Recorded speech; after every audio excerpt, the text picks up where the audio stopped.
Hi and welcome to the channel. Today unbox ko itong ACCO PC75B Year of the Tiger Edition mechanical keyboard. So this is my first unboxing of a keyboard, as usually GPU yung ina-unbox ko. So I am a noob sa keyboard. So please forgive me on this. Okay, so first yung packaging art looks pretty nice. Pero cover lang ito and you can slide the box out para makita yung keyboard itself.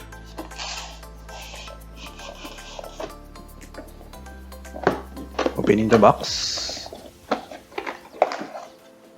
Sa loob may foam. Actually isa lang pala, no? Isang foam. In here makikita natin yung keyboard covered by a plastic.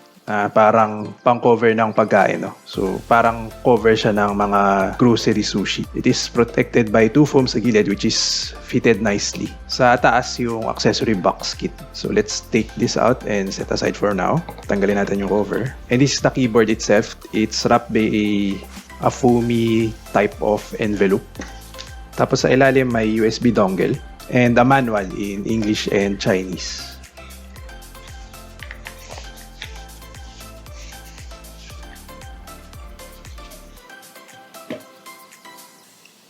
So sa accessory box,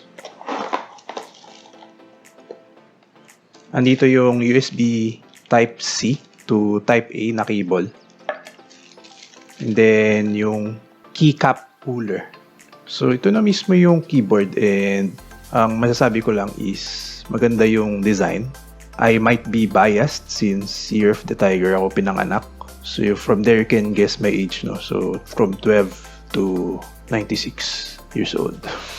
Anyway, sa taas bandang gitna yung USB-C port for charging and also a port to connect sa PC, no? Sa likod may tatlong switch siya for Mac, USB, and Windows. Nasa manual naman yung ibig sabihin pero to be honest medyo malabo yung pagkakasabi niya. Let's read. Okay, so sabi sa manual, left daw yung Windows. Siguro left kung nakatihaya siya pero ngayong nakatalikod siya, no? Right yung Windows, tapos left yung Mac. So medyo mali yung perspective nitong manual na to. At the same time, sabi middle, switch to USB mode and stop charging. So ibig pa sabihin nun kapag nakalagay siya na USB, hindi siya magcha-charge. Hindi ko alam. I'll test this later, no? Okay, so I'm going to compare this with a Redragon Horus in terms of basic features since in my opinion, yung Redragon Horus is one of the most sulit mechanical keyboards out there, no? So, as to compare this with Horus, no? This ACCO has no switches included. So, in the event na masiraan ka ng switch from ACCO, you have to buy the switches immediately. Luckily, sa Pinas, you can buy this from DataBlitz. Sa Horus, may 5 lifelines ka pa before maging problema yun. So, let's talk about this USB dongle, no? So this USB dongle, napansin nyo, naka-plastic siya, no? Therefore, it is loose. Hindi siya nakadikit dito sa keyboard. So may chance na mawala mo siya since hindi siya maitatago properly sa keyboard. Which is for me a big minus kasi dapat basic feature yun. Compare lang sa Horus, no? You can tuck the USB dongle here. So hindi siya basta-basta mawawala. At madali siya makita, no? Pag dinala mo yung keyboard kasama yung USB dongle. So the design itself is its strength and at the same time, feeling ko it's weakness, no? Kasi since maganda yung design, you really have to read the manual. Kasi mapapansin nyo dito, walang label yung keys, no? So yung label ng keys nasa manual.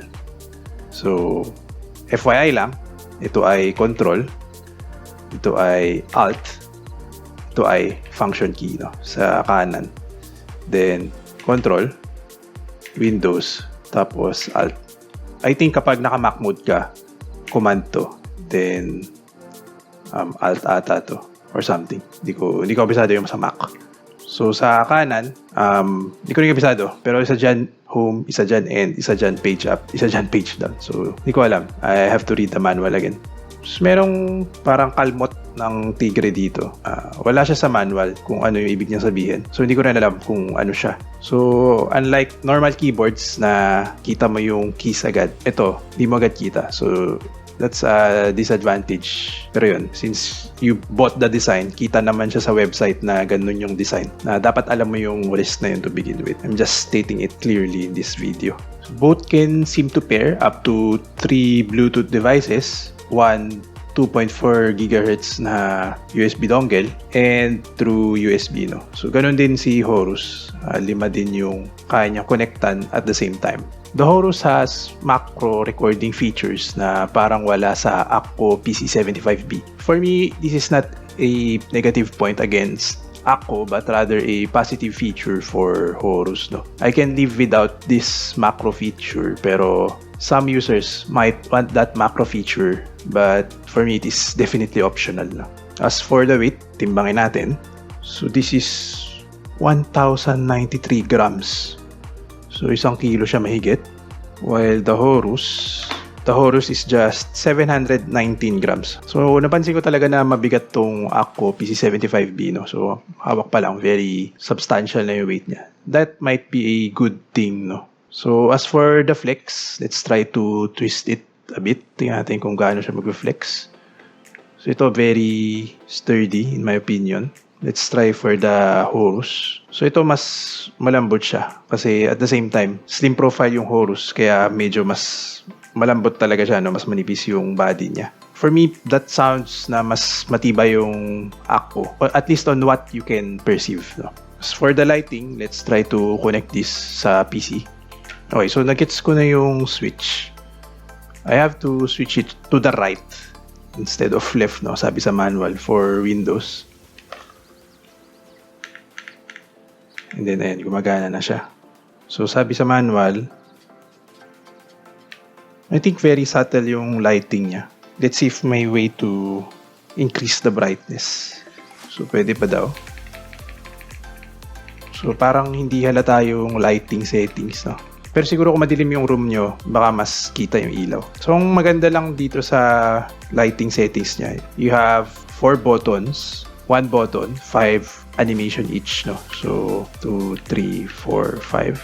Then, ikot siya ulit sa 1. Ganun din dito. 5 din. So, meron kang 20 na animation for lighting. Sa Horus, isang button lang yung pipindutin mo for the 20, no? So, bago ka makaikot doon sa gusto mong animation, naka 21 ka ng pindot. What I bought is a silver switch from Akko. So, let's hear how it sounds.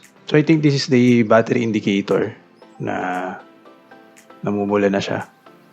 So, hindi ako makapag-type ng maayos. Anyway, let's just hear how it sounds.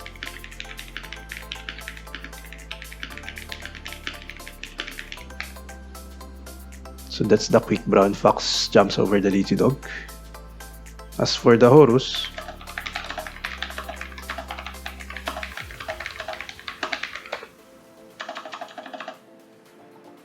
so, kayo na lang yung mag-judge how it sounded.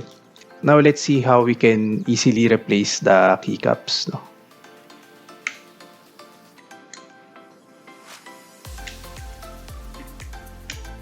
Then, let's check how we can easily replace the switches naman.